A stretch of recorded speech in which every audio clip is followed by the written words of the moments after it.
Bonjour, bonjour, bienvenue sur le plateau de Batijournal TV. Nous sommes à Rennes, Artibat, et avec mes trois invités, nous allons parler prix, tension sur les prix, pénurie de matériaux. Tout le monde en a entendu parler. On va voir quelle est la réalité et si on peut s'attendre à un retour à la normale. Avec moi pour en parler, Monsieur Michel Brochu, bonjour. Bonjour. Vous êtes constructeur bois. Votre société s'appelle comment ? Atelier Isaac, à Nord-sur-Erdre. Voilà, et vous êtes aussi président de la CAPEB des Pays de la Loire. Je ne vous demande pas de présenter la CAPEB. La CAPEB, c'est la première organisation patronale de France qui défend donc les petites et moyennes entreprises du bâtiment. Voilà. Et donc on va voir avec vous comment ça se passe de ce côté-là pour les entreprises. À côté de vous, Monsieur Olivier Ferron, bonjour. Bonjour. Vous êtes le délégué général de FIBOIS. C'est ça. Et FIBOIS ? FIBOIS, c'est l'interprofession du bois en Bretagne. Oui, j'ai oublié FIBOIS Bretagne. FIBOIS Bretagne. À côté de vous, Monsieur Bertrand Moore, bonjour. Bonjour. Vous êtes président de l'Observatoire Oloma pour le logement neuf en région Pays de la Loire. Oloma, qu'est-ce que c'est ? C'est un observatoire qui regroupe les professionnels de la construction, aménageurs, collectivités, banquiers, et qui observe tous les trimestres l'activité du logement neuf dans la région pour donner des informations macro, mais aussi pour les opérateurs en matière de développement, et qui permet d'assurer, en tout cas d'apporter son concours au développement durable du territoire. Voilà, avec vous, on a l'ensemble de la chaîne, j'allais dire, de production quasiment. Monsieur Brochu, comment ça se passe, avant de parler de la CAPEB, comment ça se passe dans votre entreprise, cette tension sur les prix ? Alors c'est compliqué à gérer au quotidien, hein, parce que des tensions comme ça, donc nous aujourd'hui, on travaille dans l'inquiétude en permanence, puisqu'on a des prix qui bougent très vite, sans information. Donc aujourd'hui, clairement, voilà, je passe une commande, j'ai pas de délai de livraison et j'ai pas de prix au bout en fait. Donc c'est très compliqué à gérer les plannings. Ça crée aussi des tensions sur les chantiers puisque du retard qu'on peut pas anticiper puisqu'on n'a pas de délai et forcément des augmentations de prix aussi qui pèsent sur les marges des entreprises quand c'est pas possible de les répercuter. Pour la partie qui vous concerne, la construction bois, est-ce que vous pouvez nous donner un exemple d'augmentation des prix que vous avez eu à subir depuis 6 mois ?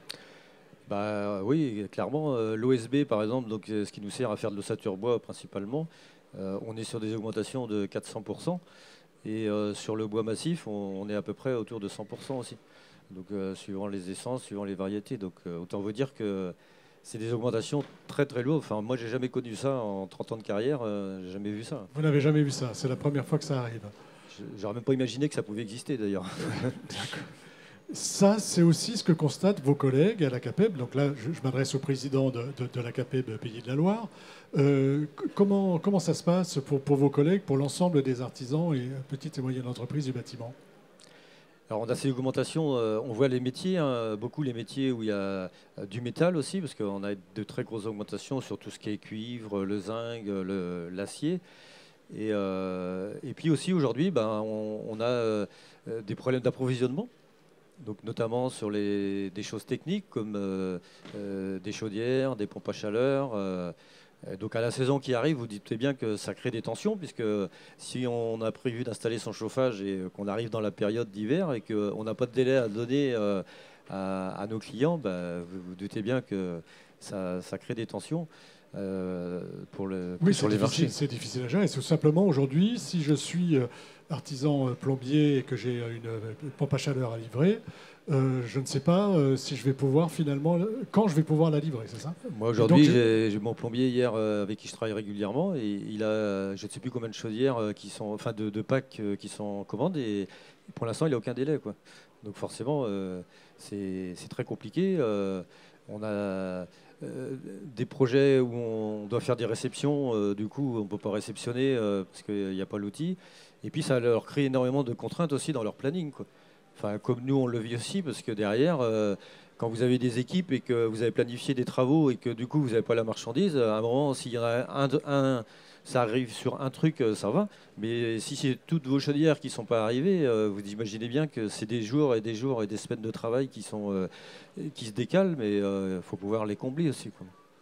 Paradoxalement, aujourd'hui, l'activité des entreprises va plutôt bien et est plutôt positive. Parce qu'en fait, ce qu'on observe sur les prix, on l'observe aussi sur vos commandes. Alors ça, c'est l'effet positif, effectivement. Donc, dans notre enquête CAPEB, on a pu constater au niveau régional qu'on n'a jamais eu autant de plans de charge dans les 10 dernières années. Donc ça, c'est le côté positif. Bon, au moins, il faut se rassurer aussi des choses qui sont là. Maintenant, on espère en tous les cas que sur les matériaux, ça va se réguler dans les mois à venir, qu'on puisse travailler plus sereinement, dans de meilleures conditions, pour nous et pour nos clients aussi. Est-ce que ça a un impact sur le chiffre d'affaires des entreprises, cette augmentation? Comment ça se passe en termes d'impact? Alors, l'impact en chiffre d'affaires, on va dire que le chiffre d'affaires des entreprises, il est plutôt bon. Maintenant, la marge, vous savez bien que les augmentations, il y en a une partie qui ne peut pas être répercutée. Donc forcément, ça vient impacter la marge des entreprises.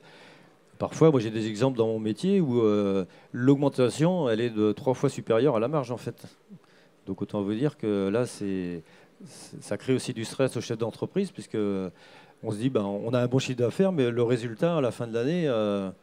Oui, on n'est pas sûr en fait. Hein. Non. On n'est pas sûr qu'avec son bon chiffre d'affaires et les marges qui sont grignotées par l'augmentation des prix, vous pouvez nous donner des exemples, enfin, en termes de pourcentage, qu'est-ce que ça représente aujourd'hui sur un projet, par exemple?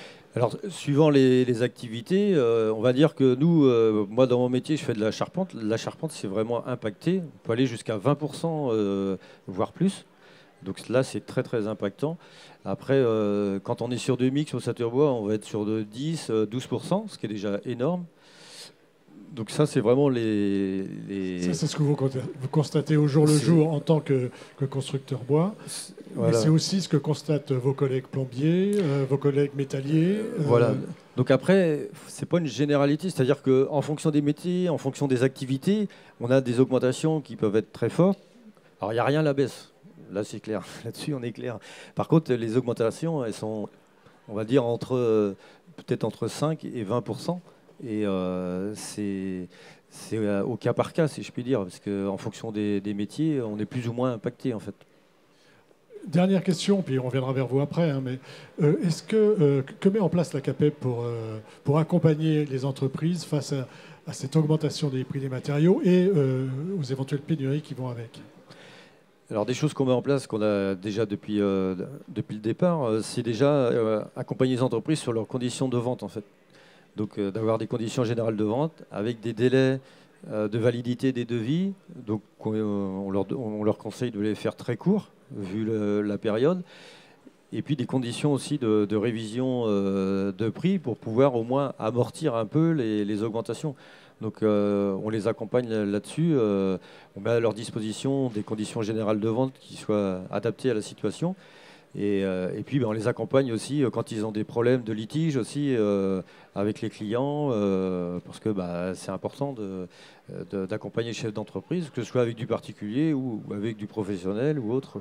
Oui, parce que le problème se pose pour tous les marchés. Tous les marchés, ouais.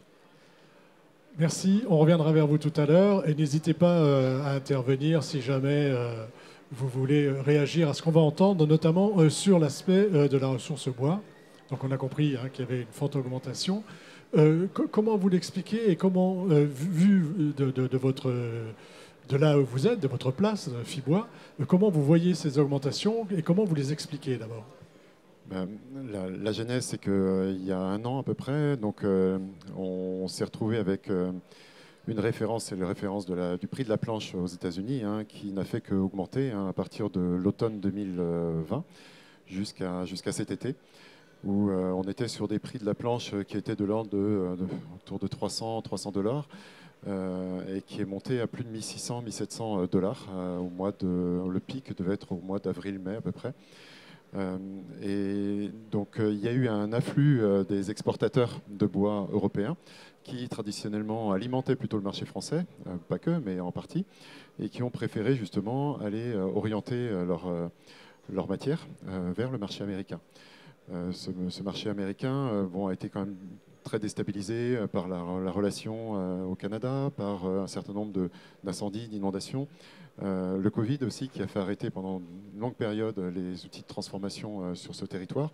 Et tout ça a fait qu'il y a eu une augmentation progressive et puis de plus en plus exponentielle des prix. L'augmentation des prix, elle est aussi due à la reprise économique très rapide. Oui, parce qu'il y a eu aussi le nouveau gouvernement américain a poussé à la consommation et à la construction. Et donc ça a dynamisé évidemment ce marché du bois. La France est quand même très dépendante de bois d'importation, à hauteur de 50% à peu près dans le domaine de la construction. L'appareil de transformation français n'est pas encore en mesure aujourd'hui de pouvoir satisfaire le marché français. Et donc on s'est retrouvé évidemment complètement dépendant de cette situation. Augmentation des prix, augmentation des délais, parce que les exportateurs privilégiaient le marché américain au marché français. Donc les entreprises se sont retrouvées dans cette double situation, des bois difficiles à faire rentrer dans la cour et en plus à des prix exorbitants. Et ça n'avait pas été anticipé, donc très difficile à pouvoir gérer ça. L'observation qu'on fait aujourd'hui, c'est que cette courbe, elle décroît depuis le mois de juin à peu près. Donc là, on est revenu sur la situation dans laquelle on était il y a un an, aux États-Unis. Après, le temps que ça prend pour se répercuter sur le marché européen, ça peut être plus ou moins long. Et ça, on n'a pas forcément la capacité de pouvoir dire à quelle échéance ça va revenir sur une normale, qui ne sera certainement pas la normale d'avant. Et par contre, on commence à en voir certains effets. C'est qu'il y a des produits sur lesquels il y avait, je pense aussi, un phénomène de rétention, des panneaux par exemple, particulièrement des panneaux de contreventement, qui commencent à revenir sur le marché, où il y a un peu plus de facilité à pouvoir obtenir ce type de produits, toujours à des prix qui restent plus élevés que la normale d'avant, quoi. Voilà la situation, quoi. C'est la situation telle qu'elle est aujourd'hui. Oui. Et vous, de votre côté, vous ne constatez pas aujourd'hui de baisse des prix? Je pense que c'est tout récent, donc il y a un peu d'inertie aussi. En tous les cas, c'est plutôt une bonne nouvelle. Parce que déjà, si on commence à baisser, mais on pense aussi que ça va prendre du temps, puisque il y a plusieurs phénomènes qui font que c'est pas juste, c'est des phénomènes aussi, on va dire, internationaux. Donc, mais déjà, on se dit, si on a atteint le pic et que maintenant on va descendre, c'est déjà une bonne nouvelle pour tout le monde, je pense. Voilà.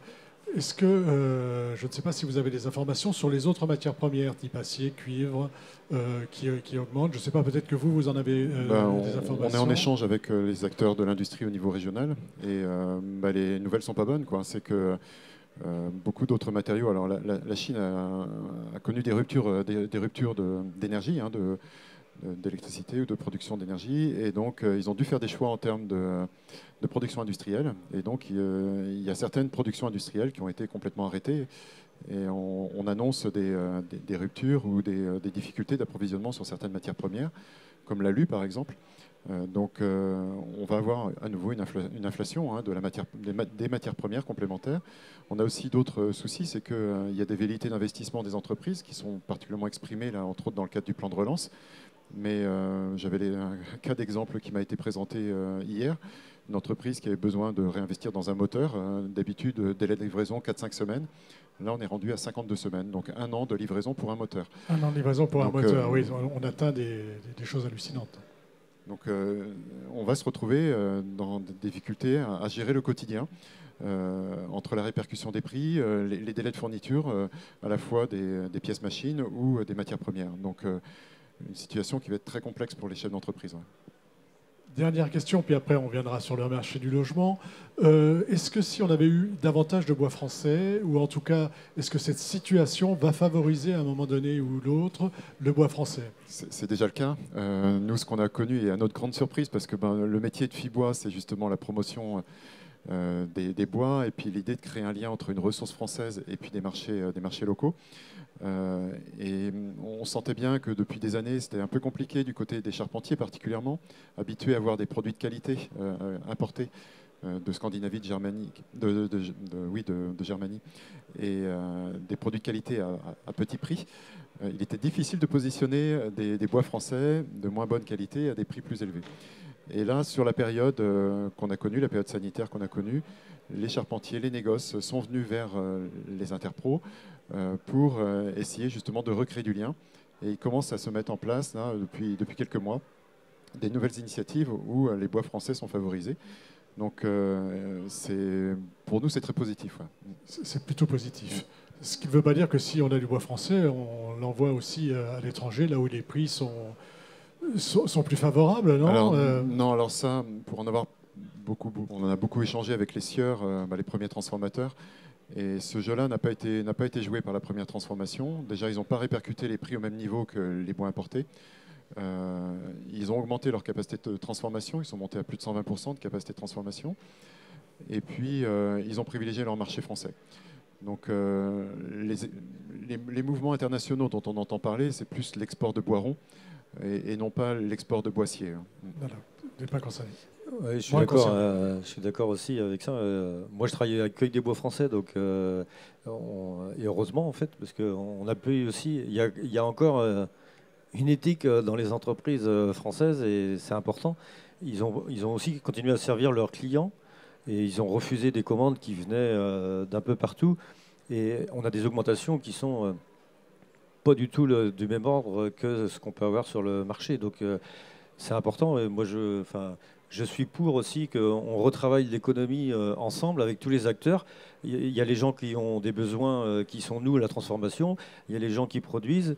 Et donc ensemble, on doit être capable aussi de redynamiser la filière. Et, parce qu'on a du potentiel. On n'utilise que la moitié des bois qui sont produits dans notre pays. Donc on a de la marge en fait. Tout ça, c'est de l'économie, c'est de la valeur ajoutée sur notre territoire. Et on est fiers aussi de travailler avec des produits français, quoi.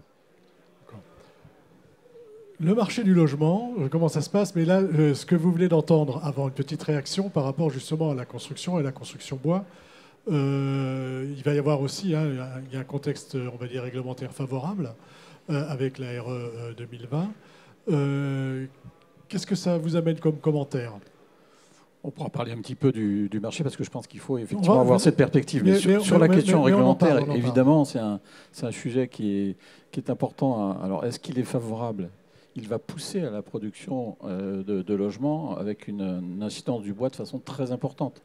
Hein, si j'ai bien compris ce qui se préfigure, si on regarde les objectifs RE 2020 en 2032, on va être sur des objectifs qui imposent quasiment à construire 100% en bois. Donc évidemment, la filière bois, mes deux camarades vont être sous le feu de cette pression.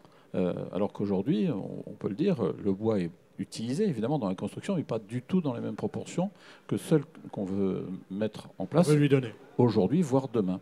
Donc c'est vraiment une préoccupation parce qu'il va falloir aller dans un sens à la fois de mettre des canaux de fabrication, de transformation des bois et des professionnels en situation de savoir-faire. Mais il y a aussi la question de l'alimentation. Et on a eu l'occasion avec notre observatoire, lors d'une conférence récemment, de faire intervenir Jean Guénolé-Cornet de Néo-Silva qui nous donnait quelques éléments de réflexion. C'est des sujets qu'on aime bien partager. Et en tout cas, un élément qui nous annonçait, c'est finalement ce qui est produit par la forêt française aujourd'hui. On en prélève tous les ans 50% de ce qui est produit tous les ans. Voilà. Donc on consomme la moitié de ce qui est produit. Donc on se dit, voilà, il y a un petit peu de marge.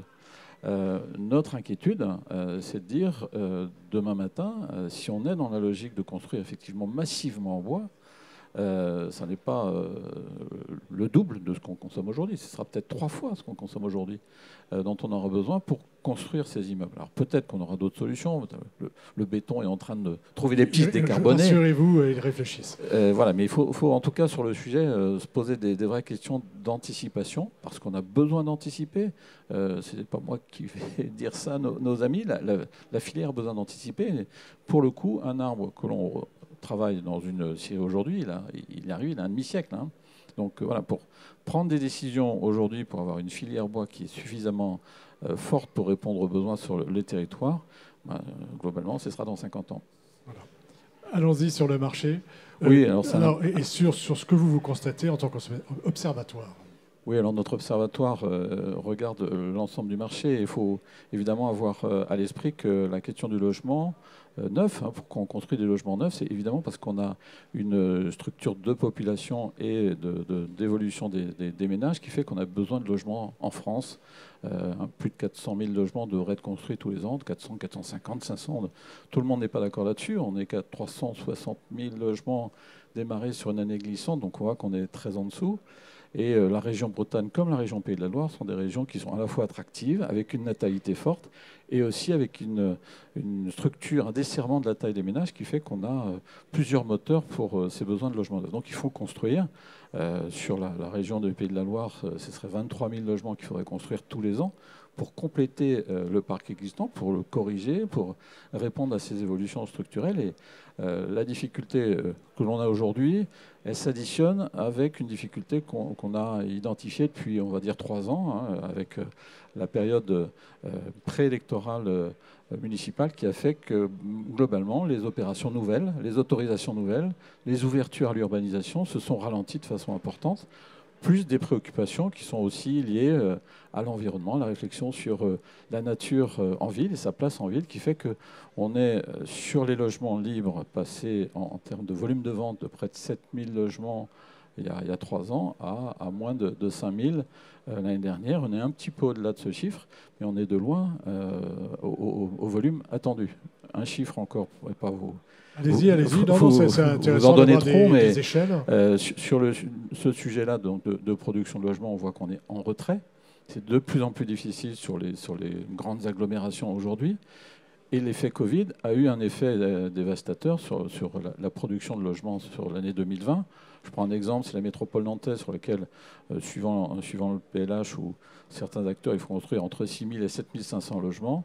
Et en 2020, ont été produits sous toutes les formes, c'est-à-dire opérations de promotion immobilière, opérations de bailleurs sociaux, maisons individuelles en diffus ou en zone aménagée. On a été à 3 500 logements qui ont été produits. Donc on voit bien qu'on a perdu une partie de la production, à la fois parce que les autorisations de construire ont été décalées, on s'en souvient, les chantiers un peu, pas tant que ça. Moi je constate que finalement la filière de production a réussi à rattraper en tout cas les effets des confinements.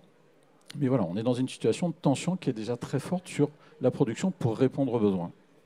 Cette tension très forte sur la production, est-ce qu'elle a un effet sur les prix ? Alors il y a un effet sur les prix. Qu'est-ce que vous constatez ? Ouais, il y a un effet sur les prix. Je peux vous donner là aussi quelques indications sur 3 territoires de notre région de Pays de la Loire. La métropole nantaise, la ville de Nantes, on a vu sur la dernière année, entre premier semestre 2020 et premier semestre 2021, une augmentation des prix qui sont passés en moyenne sur les prix libres au-delà des 5 000 euros du mètre, avec une augmentation de à peu près 2%. Mais si je regarde ce qui s'est passé sur la ville d'Angers, on est sur des prix qui ont dépassé les 4 000 euros. L'augmentation a été sensiblement de 9%. Et si je regarde sur Saint-Nazaire, la ville de Saint-Nazaire, les prix ont augmenté de l'ordre de 11%. Alors évidemment, dans tout ça, il y a forcément à la fois des évolutions liées au programme eux-mêmes, leur positionnement dans la ville, leur contexte. Hein. Donc il y a des sujets qu'il faut regarder évidemment avec attention. Mais le reflet, il est là, avec des préoccupations de prix qui étaient déjà dans l'air du temps, si je puis dire, ces 3 ou 4 dernières années. On a vu quand même des difficultés à rentrer dans des appels d'offres sur des projets qui étaient de plus en plus complexes, avec des effets réglementaires qui vont encore s'additionner avec le passage de la RE 2020. Donc on voit quand même cette tension qui existe. Et puis aujourd'hui, pour les opérateurs, le risque qu'il arrive, évidemment, les entreprises viennent frapper à la porte de leur maître d'ouvrage, c'est normal, compréhensible. La difficulté, c'est que pour certains opérateurs, ça n'est pas forcément possible de répondre de façon concrète à toutes les demandes qui sont formulées. Problématique de l'augmentation, c'est ce que j'allais vous demander comme dernière question. C'est comment la tension sur les prix des matières premières aujourd'hui agit sur le logement et sur la production de logements. Alors très clairement, finalement, les promoteurs immobiliers ont une mécanique qui est comparable à celle des entreprises. Ils achètent des services et des matériaux et le vendent un produit fini, ce que fait l'entreprise. Donc pour l'entreprise qui voit ses prix d'approvisionnement qui augmentent de 50, 100 ou 200%, évidemment son prix de sortie doit être réactualisé pour éviter de se trouver dans une situation qu'on décrivait tout à l'heure, hein, c'est-à-dire un chiffre d'affaires important mais pas de marge au bout, donc c'est la disparition de l'entreprise à moyen ou long terme. Pour les maîtres d'ouvrage qui construisent pour leur propre patrimoine, on peut être dans une logique où ils peuvent répondre à cette demande, mais pour beaucoup d'opérateurs, promoteurs qui vendent leur logement avec des prix qui sont encadrés, qui ne peuvent pas faire l'objet de révision, on va se retrouver dans la même situation que l'entreprise, avec des entrants qui sont plus chers et des prix de sortie qui ne peuvent pas être évalués. Donc il y a cette tension, il y a une discussion, il y a même entre les différentes fédérations professionnelles un système d'arbitrage et de dialogue qui a été mis en place, mais je sais que pour certaines opérations, ça va être très compliqué. Ça va être compliqué. Je vais vous poser la même question à tous les trois, et ce sera la dernière question. Quand est-ce que ça va s'arrêter ? Est-ce que vous voyez quelque chose ? Et j'imagine qu'à la CAPEB, on fait des projections, on regarde les marchés, on a des économistes. Est-ce que vous avez une idée de ce qui va se passer dans les prochains mois, on va dire, et dans l'année prochaine ? Alors moi, je dirais que personne n'a de boule de cristal, surtout pas moi. Et aujourd'hui, on est sur des phénomènes qu'on n'a jamais connus, en fait. Et donc, c'est très difficile de se projeter dans le contexte tel qu'il est aujourd'hui. Parce qu'on voit bien, si on regarde les économistes, quels qu'ils soient, on a des avis qui disent tout et son contraire. Qui a raison, qui a tort, j'en sais rien. Et je ne sais pas si quelqu'un est en mesure aujourd'hui de dire quand ça va s'arrêter. Et donc, nous, on est plutôt dans le côté d'observer les jours, au jour le jour les choses qui se passent, et puis d'orienter aussi, d'accompagner nos entreprises pour éviter justement d'avoir des phénomènes dont on a parlé tout à l'heure, d'endettement et voire de disparition d'entreprises. Je voulais rajouter juste, parce que ce qu'il faut se dire, c'est que nos entreprises ont recruté, on est à plus 7% de salariés dans le bâtiment depuis 3 ans, par rapport à il y a 3 ans. Donc ça veut dire que même s'il y a beaucoup d'activités, même si on n'arrive pas à fournir, on a une augmentation. On est à plus 20% de nouveaux apprentis en Pays de la Loire en première année cette année, plus 14% au global. Donc ça veut dire que les entreprises s'investissent et investissent dans la formation, ont recruté. Mais on ne peut pas aller au-delà de ces taux-là parce que déjà c'est hyper difficile à gérer en fait pour tout le monde. Donc là, on est sur une inflation qui est arrivée très brutalement. Maintenant, de vous dire, est-ce que ça va continuer sur cette cadence ou est-ce que ça va se réguler En réalité, on n'en sait rien. Je pense que personne ne sait. Enfin, c'est pour moi qui m'avancerait sur une chose comme ça, parce que franchement... Donc en fait, accompagner les entreprises, faire attention à ces devis, trouver voilà, des solutions pour atténuer. Et puis que les entreprises travaillent sur leur organisation, leur mode de production, et trouver des partenariats aussi. Donc tout ça, c'est du travail qui se fait aussi par les entreprises pour atténuer. Et comme on le disait tout à l'heure, si on a des acteurs plus locaux, je pense qu'on arrivera mieux à maîtriser le marché et surtout à avoir des pics qui soient beaucoup moins forts. Moins importants dans un sens. Ou dans un autre peut-être. Ou dans un autre aussi, oui. Monsieur Ferron. Donc oui, pas de perspective non plus. Difficile de pouvoir se projeter. Une chose est sûre, c'est que ces tensions matières, elles ne vont pas s'arrêter là, elles vont continuer. On risque de subir une succession de vagues de ce type-là, alors plus ou moins fortes dans les années qui viennent. Donc il faut que les entreprises se préparent à ça. Et la période actuelle nous a fait aussi nous rendre compte qu'il nous manque des outils. Par exemple, on n'a pas d'indice, les entreprises manquent d'indices, de prix, pour pouvoir justement conforter, positionner un devis au regard d'un indice et faire évoluer le montant proposé donc, aux clients selon un indice. Donc ça, Fibois France aujourd'hui a fait une demande auprès des partenaires nationaux pour que ce type d'indice se mette en place.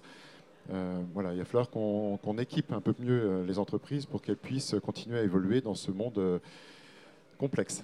Complexe, qui va devenir plus complexe peut-être encore, et notamment en raison de cette tension sur les prix. Mot de la fin, monsieur. Oui, la question que vous posez, comment les choses vont se passer, est forcément dépendante de des besoins qui s'expriment en matière de logement et de réhabilitation. Et là, les besoins sont énormes. Et voilà, donc je pense qu'on a un élément qu'il faut avoir à l'esprit dans notre région, en France. On a une natalité qui est importante. Je pense qu'il faudra qu'on regarde à un moment ou à un autre aussi la question des réfugiés climatiques. Je ne vais pas rentrer dans ce débat important, mais je pense que dans 30, 40, 50 ans, on risque d'avoir quand même des sujets que l'on n'a pas forcément anticipés sur ces réfugiés climatiques qui viendront en Europe, par exemple. Il suffit de regarder le doublement de la population en Afrique annoncé par l'ONU. 1,2 milliard d'habitants qui sont dans des situations de risque, de zones à risque climatique fort, donc il faudra sans doute les accueillir. Mais avant de parler de cela, il y a évidemment les besoins qui sont identifiés aujourd'hui, qui continueront à être importants en neuf, et ils seront encore plus importants si on veut tenir compte des évolutions de notre parc sur l'ancien. Donc voilà, je pense qu'aujourd'hui, on va avoir une production qui va être très importante, un besoin de production, et en face de cela, d'autres éléments dont je parlais tout à l'heure, c'est l'Aéro 2020 qui va pousser à construire encore plus en bois. Et moi, j'ai envie de dire, revenir à la normale, on ne reviendra pas à la normale. On reviendra pas à la normale, pardon, ça n'est pas possible. Tous les marchés sont un peu élastiques, mais pas complètement. Donc, il va y avoir une déformation des prix, des référentiels qui va se faire. À mon sens, il y a un matériau qui va être plus impacté durablement, c'est le bois. Moi, je persiste à penser qu'il y a un vrai sujet sur lequel il faut qu'on soit très attentif et coopératif ensemble pour identifier les façons de faire pour ne pas se retrouver dans la situation dans laquelle on a été, qui n'est pas forcément liée au Covid, qui a été accentuée par le Covid. C'est-à-dire tous les autres matériaux, les PVC, le cuivre, l'acier, ont été... tous les autres matériaux augmentent aussi de manière exponentielle. Oui, mais si vous voulez, quand on regarde l'histoire récente, les entreprises, pas du tout dans les mêmes proportions évidemment, mais sont habituées à voir des variations sur ces prix. Et si on veut parler de comme avant, j'allais dire le comme avant, eh bien pour ces matériaux, on va retrouver à peu près les mêmes rythmes. Sur le bois, en revanche, on est sur une tendance qui n'est pas du tout la même. Donc là, il faudra en tenir compte, prévoir, anticiper, mettre en sorte de développer des moyens, en tout cas, de production, mais aussi d'observation pour ne pas aller trop vite et pas se retrouver dans une situation où les choses sont impossibles. Je donne un dernier chiffre pour que vous ayez... Le dernier. Oui, le dernier. Mais je pense qu'il est important quand on regarde, quand on fait un petit calcul de masse biosourcée sur une opération. Voilà, niveau 3, on est à 36 kg. Il y a plein d'opérations qui sont à peine niveau 1. Niveau 1, on est quoi? On est à 16 kg de mémoire. Voilà, moi je vois une opération que j'ai vue il n'y a pas très longtemps dans une manifestation de la Fédération des promoteurs immobiliers qui mettait à l'honneur cette opération, 120 kg au mètre carré de bois. Donc voilà, c'est des opérations qui peuvent être poussées, c'est-à-dire 10 fois plus de consommation de bois. Autant en maison individuelle, on est, je pense, très en avance, et en fait l'exemple sur votre production. Sur le collectif, le bois aujourd'hui n'est pas utilisé. Pourtant, c'est la tendance, on souhaite le mettre à l'honneur. Donc ça nécessitera sans doute des productions complémentaires qui ne sont pas forcément prévues aujourd'hui. Monsieur Ferrand, vous avez 5 secondes. Vous êtes d'accord avec ce que vous venez d'entendre? De toute façon, c'est ce qui est annoncé. C'est une augmentation de la part de bois dans la construction. On l'attend et on l'a poussé. Vous l'attendez et vous l'avez poussé. Maintenant, à nous de l'organiser aussi. Donc effectivement, il faut s'y préparer. Ouais. Merci messieurs d'être venus sur le plateau de Bâti Journal TV. C'était très intéressant de vous voir débattre, enfin de pouvoir parler de ces problèmes de tension sur les prix et de voir un peu de quoi sera fait l'avenir. Une émission à retrouver sur notre site Bâti Journal TV et sur les sites de nos partenaires que sont bien sûr le Salon Artibat et France Bois Forêt. Merci à vous.